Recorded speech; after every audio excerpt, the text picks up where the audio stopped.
دا سپینه برکا دې چې په سر نوي یا دې ځان نه تاو چې دروند څادر نوي آها هسې په کرک بازار کې مګر ځه هسې په کرک بازار کې مګر ځه ډېر ښه دلته کې اوسېږي پښتانه خلک دغه خلک دي څومره درانه خلک دلته کې اوسېږي پښتانه خلک دغه خلک دي څومره درانه خلک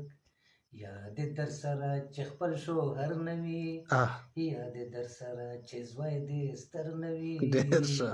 هسې په کرک بازار کې مګر ځه هسې په کرک بازار کې مګر ځه ډېر زبردست دا اجل سپینه برکا دې چې په سر نوي یا دې ځان نه تاو چې دروند څادر نوي هسې په کرک بازار کې مګر ځه هسې په کرک بازار کې مګر ځه ډېر دا ډېر عجیبه ټکي وو که نه دا به پوره انشاءالله چې بیا شعر کوو او